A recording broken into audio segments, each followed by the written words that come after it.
السلام علیکم ورحمۃ اللہ وبرکاتہ۔ الحمدللہ وکفیٰ والصلاۃ والسلام علی عبادہ الذین اصطفیٰ، اما بعد فاعوذ باللہ من الشیطان الرجیم، بسم اللہ الرحمن الرحیم۔ الا ان اولیاء اللہ لا خوف علیہم ولا هم يحزنون والذین آمنوا وكانوا يتقون۔ وقال النبی صلی اللہ علیہ وسلم من عادى لي ولیا فقد آذنته بالحرب۔ صدق اللہ العظیم وصدق رسولہ النبی الکریم ونحن علی ذلک من الشاہدین والشاکرین والحمد للہ رب العالمین۔ نگاہ ولی میں وہ تاثیر دیکھی ہے، بدلتی ہزاروں کی تقدیر دیکھی ہے۔ محترم ناظرین و سامعین، اللہ تبارک تعالیٰ کا بڑا ہی فضل و کرم ہے کہ ہم سب کو آج ایک مرد قلندر، قائد انقلاب، قطب الزمان سیدنا سید علوی بن محمد بن سہل مولد دویلہ الحضرمی الحسینی رضی اللہ عنہ کا ذکر جمیل کرنے کا موقع ملا، الحمدللہ علی کل حال۔ 7 محرم کو آپ کے علاقۂ ملبار میں بڑے دھوم دھام اور بڑے تزک و احتشام سے عرس منایا جاتا ہے، تو اسی مناسبت سے آج یہ پیشکش آپ کے سامنے کی جا رہی ہے، اللہ تبارک تعالیٰ اسے قبول فرمائیں۔ سیدنا ابو الفضل سید علوی بن محمد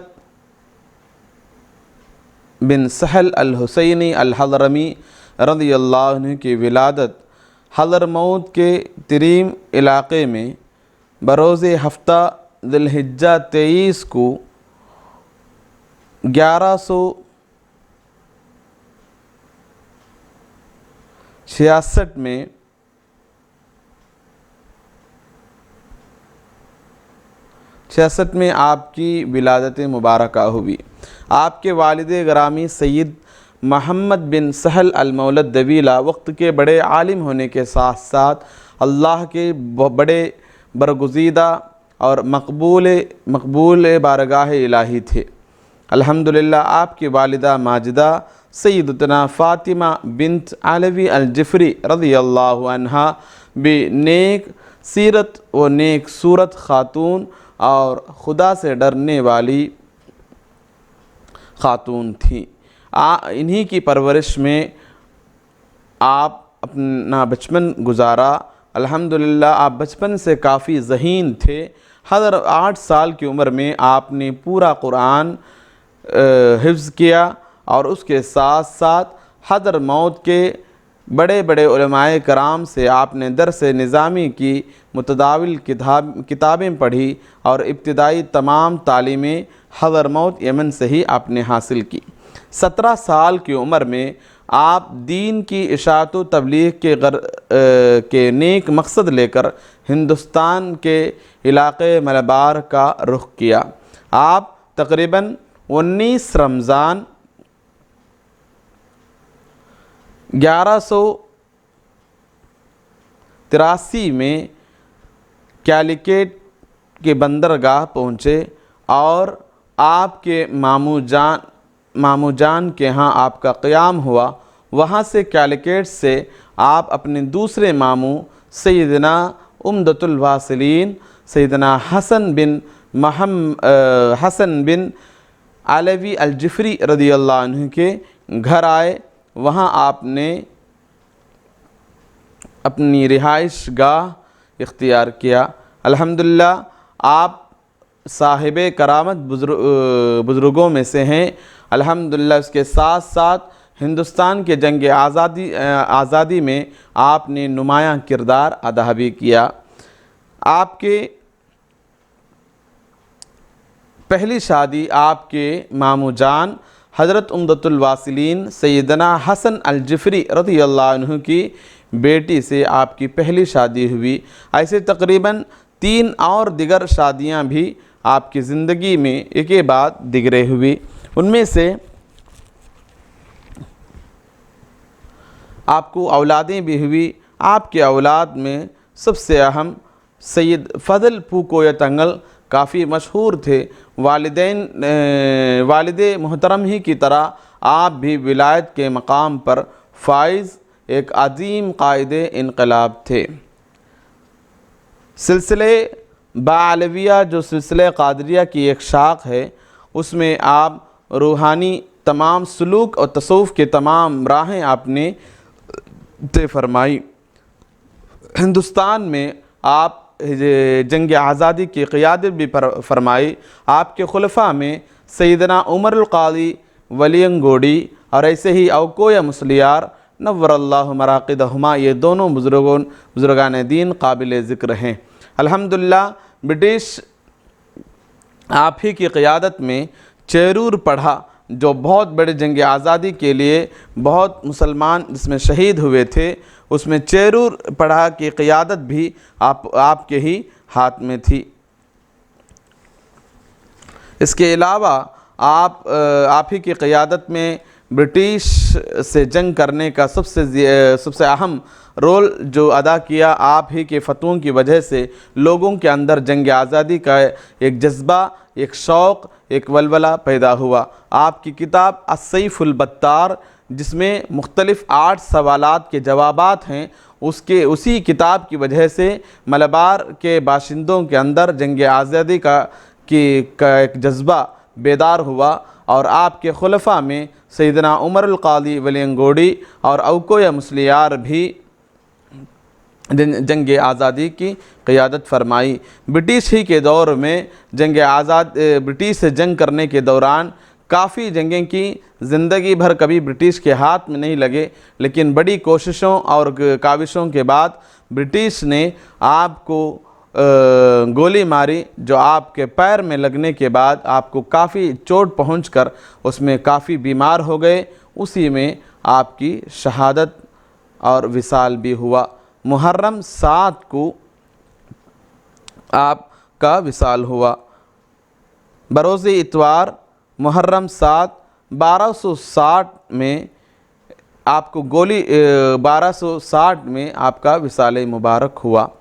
تو الحمدللہ باکرامت کی ذات تھی آپ کی کرامتوں میں مورخین بیان کرتے ہیں کہ ایک دن سخت بارش کی وجہ سے تمام درخت گر گئے تھے، تو آپ کا کھپرے گھر جھونپڑی نما گھر تھا، تو آپ عبادت و ریاضت اور ذکر و اذکار میں مشغول تھے۔ اچانک آپ اندر سے ایک چیخنے کی آواز آئی، اس آواز کے خوف سے جو درخت گر رہے تھے آپ کے گھر پر، وہ درخت واپس اپنی جگہ لوٹ گئے۔ یہ آپ کی کرامت میں سے ایک کرامت ہے۔ اور ایک دفعہ کا دوسرا واقعہ بیان کیا جاتا ہے کہ 2 شخص کے درمیان منبرم میں عداوت اور دشمنی تھی، تو ایک شخص کا بیٹا سر پہ ناریل گر کے اس شخص کا بچہ انتقال کر گیا، تو اس دوسرے شخص نے جس سے اس کی دشمنی تھی، اس آدمی کے خلاف عدالت میں فیصلہ مقدمہ دائر کرایا۔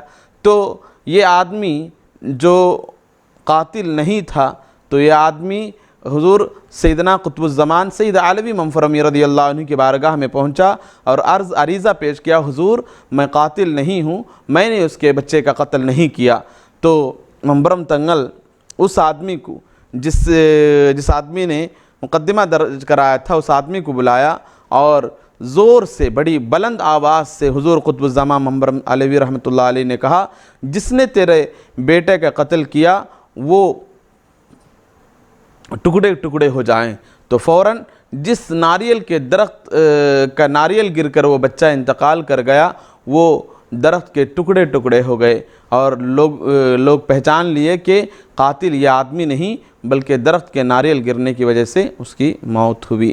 اس کے علاوہ بھی آپ کی سب سے بڑی کرامت جو عموماً لوگ بیان کرتے ہیں، جمعہ کی نماز، فجر کی نماز آپ مسجد نبوی میں ادا کرتے، نماز پڑھنے کے بعد آپ پھر اپنے گھر تشریف لاتے تھے۔ یہ کئی بار آپ کے شاگردوں نے، آپ کے مریدین نے، آپ کے متوسلوں نے بھی معائنہ کیا۔ یہ کرامت کافی مشہور متواتراً بیان کی جاتی ہے کہ جمعہ کی فجر کی نماز آپ سرکار دو عالم صلی اللہ علیہ وسلم کی مسجد نبوی میں ادا کرتے اور نماز کے بعد فوراً آپ اپنے علاقے ملبار کے منبر میں حاضر رہتے کئی بار آپ اور اس کے علاوہ بھی آپ کو جب بھی سمندروں سے ایک بار سمندر میں بھور ہونے کی وجہ سے کسی کی کشتی ٹوٹ گئی، فوراً وہ جو کشتی میں تھا وہ انسان آپ کا نام لے کر دستگیری طلب کرتا رہا تو آپ نے وہاں سے اس کی مدد فرمائی اور لوٹنے کے بعد وہ آدمی آپ سے آ کر ملا اور آپ کے قدموں میں گرا اور آپ کا مرید ہوا۔ ایسے آج بھی الحمدللہ سرکار قطب الزماں سید علوی منفرمی رضی اللہ عنہ کے کرامات اور روحانی فیضان سے پورا اہل ملبار بلکہ ہندوستان کے مختلف خطوں سے کرناٹک، تمل ناڈ، مہاراشٹر سے بھی لوگ آپ کی زیارت کے لیے آتے ہیں۔ آج آپ کے مزار شریف کی رکھوالی جنوبی ہندوستان کا عظیم علمی ادارہ دارالہدیٰ اسلامک یونیورسٹی کے ذمے ہے۔ بحسن خوبی دارالہدیٰ اسلامک کی مینیجنگ کمیٹی آپ کی مزار کی تمام ریکھ دیکھ کرتی ہے۔ الحمدللہ اللہ تبارک تعالیٰ ہمارے اس عظیم علمی درسگاہ کو اللہ تبارک تعالیٰ دن دنی رات چگنی ترقی عطا فرمائے۔ شریعت کے مطابق تمام چیزوں کی کارکردگی ہوتی ہے، وہاں غیر شرع کوئی چیز جیسے مزارات میں دیگر مزارات میں ہوتے ہیں وہ حضور سیدنا قطب الزماں سیدنا علوی مولا الدویلہ رحمۃ اللہ علیہ کے مزار میں نہیں ہوتے۔ اللہ تبارک تعالیٰ سے دعا ہے کہ رب قدیر ہمیں ان بزرگان دین بالخصوص اور یہ محرم کا مہینہ ہے، حضرت امام عالی مقام امام حسین علیہ السلام کی شہادت کا بھی مہینہ ہے، اور یہ حضور سیدنا قطب الزماں علیہ رحمۃ اللہ علیہ کی سب سے بڑی امتیازیت یہ ہے کہ آپ حسینی سادات میں سے ہیں۔ آپ اسی لیے اور آپ ہمیشہ قائد انقلاب رہے، باطل کے سامنے آپ نے کبھی سر نہیں جھکایا۔ آج ہم حسینیت کا نعرہ لگاتے ہیں لیکن ہماری زندگیوں میں حسینیت کا پیغام نہیں، اور کربلا کا پیغام یہی ہے کہ کبھی اپنے ہاتھ سے دین کا دامن نہیں چھوٹنے دو، اور ہمیشہ نانا جان سرکار دو عالم صلی اللہ علیہ وسلم کے دین کے پیغام کو اپنے سینے میں محفوظ رکھو۔ اللہ تبارک تعالیٰ سے دعا ہے کہ رب قدیر ہم کو حضور قطب الزمان سید علوی مولا الدویلہ رضی اللہ عنہ کے تمام فیوزات سے ہمیں مالا مال فرمائے۔ السلام علیکم ورحمۃ اللہ وبرکاتہ۔